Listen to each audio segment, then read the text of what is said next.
Whew. All right, I actually got kind of nervous sitting down because I haven't done this in a while. I have been so busy studying for step one.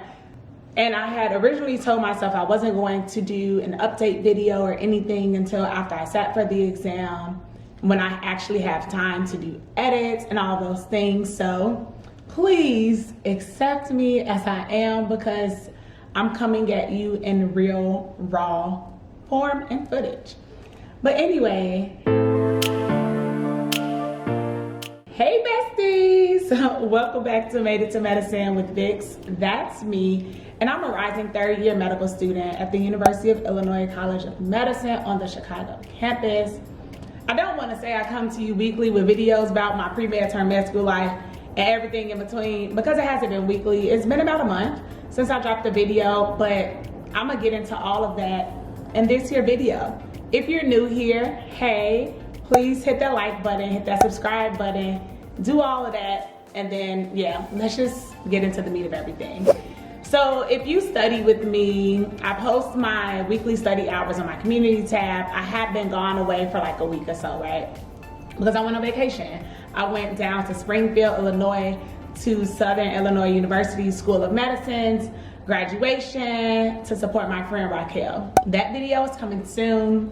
Just wait on it after step one though. And then I went to Little Rock, Arkansas for my old roommate Catherine's graduation party. She graduated from Temple School of Podiatry, and I was down there for a few days. So one might ask, why are you doing all this traveling and you still studying for step one? Well, the plan was I was supposed to have taken step one on May 19th. And then the graduation was the 20th, the graduation party was 21st. And I was like, oh, this is gonna be a celebratory party or a celebratory trip, and life changed. Life hit the fan real fast. So I'm gonna take you back about 2 or 3 weeks ago. I took MBME, which is a practice exam, and it went bad. Like, I'm talking real bad, to the point where I, at that point, had my third breakdown of dedicated, post-dedicated, dedicated part 2, all those things. Third breakdown while studying for step one. And I know when people say like, oh, they had a breakdown, like what does that really entail? Y'all, I called my tutor and I cried on the phone with my tutor. Someone I only know because she tutors me. Like, and if you know me in real life, literally every single time I record, it is always emergency vehicles coming by. Please try to tune that out. But if you know me in real life, you know that yes, I'm very dramatic. Yes, I'm a little emotional, but I don't like to cry in front of people. I like to have that emotion for myself, do it behind closed doors, basically by myself, and I'll talk about it in therapy, write it out in my journal, and then we move on. But I was so hurt by all of the hours that I've been putting in. I have been studying from like 8 to 8, 10-hour days with a 2-hour break midday, taking a nap because I was just doing so much. I was extremely tired, I was exhausted, I was depleted. And then my practice score was like the same as my diagnostic score in January, when I had only been studying for like a month. How was that the case? And I was just so hurt. I called my mother and was like, well, I guess I'm coming home for Mother's Day.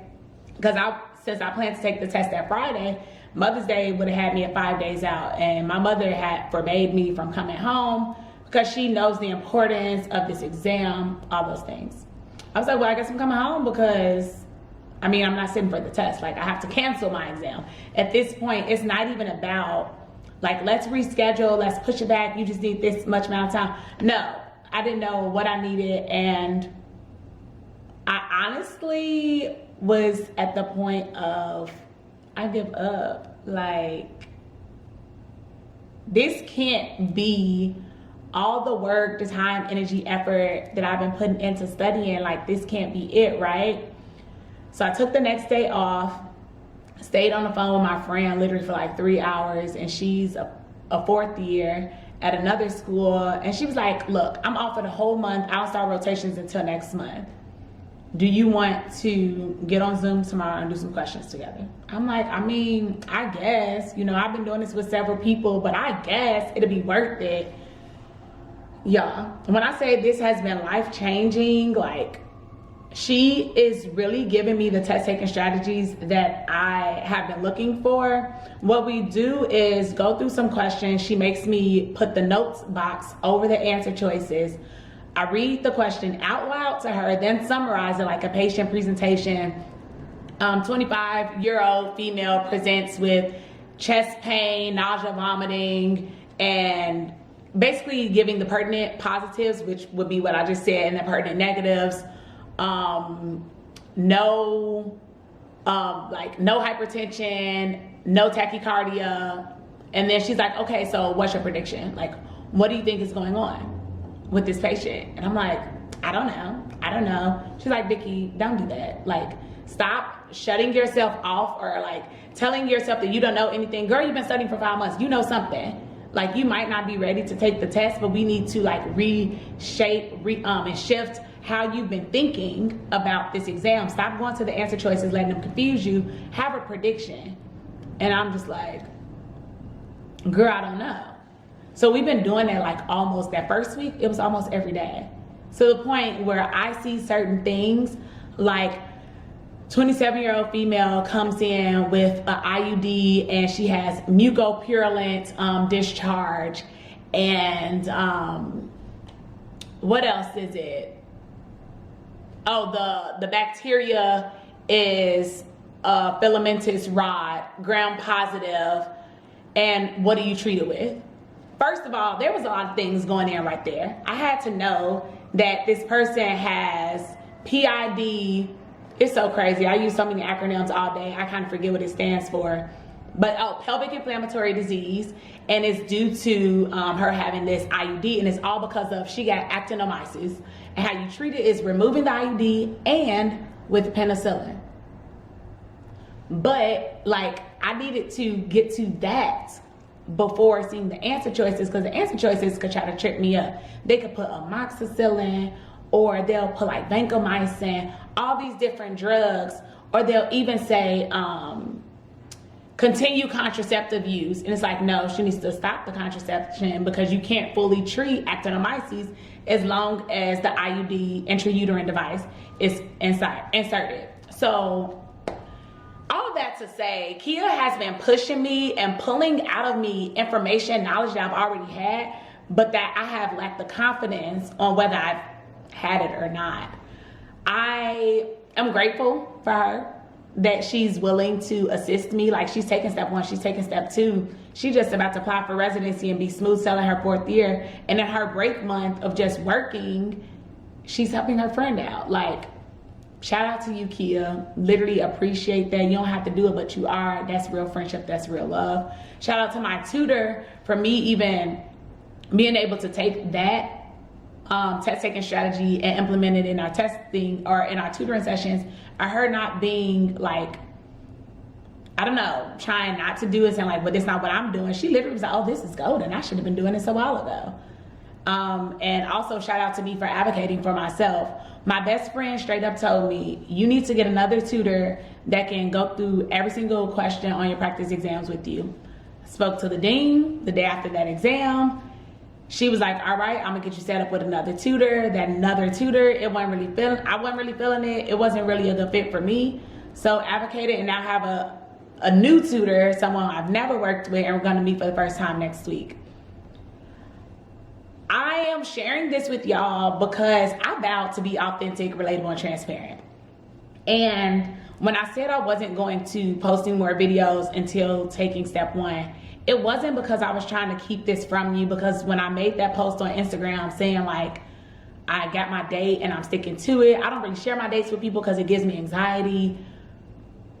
But it wasn't like I was trying to hide something from you. It was just that I was depleted. I really didn't have nothing else to give. And also editing takes time that I just don't have at the moment, which is why this video will have very few edits. But now my scores have drastically improved.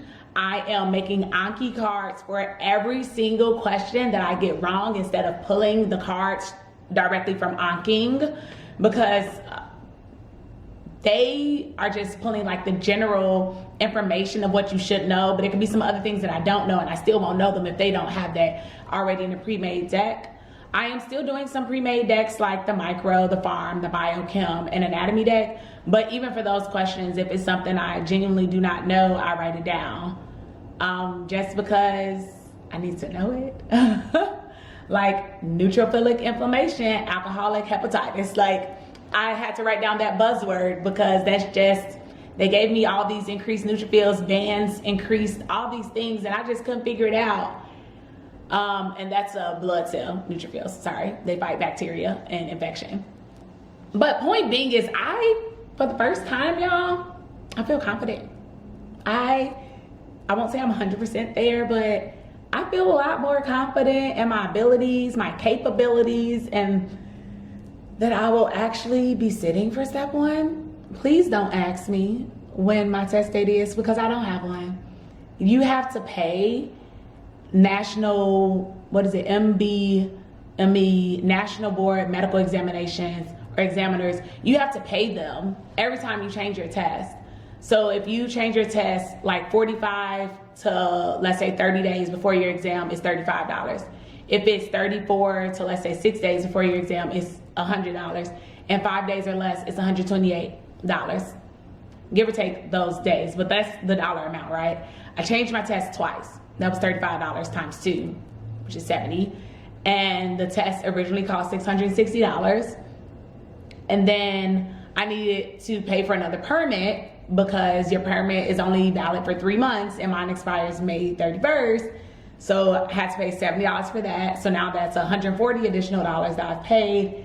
And then when I canceled my test after that practice test that was god awful, it was $100. And I was just like, I do not have the money to keep giving them for free. Like, I could be going on vacation with that money, because that totals, what, $240? I could get a Southwest flight to go somewhere on somebody's beach. You know what I'm saying?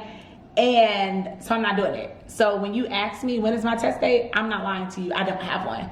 The moment I pass 2 MBME exams, I'll be taking the free 120 and then scheduling my test within the next 5 to 7 days from that date.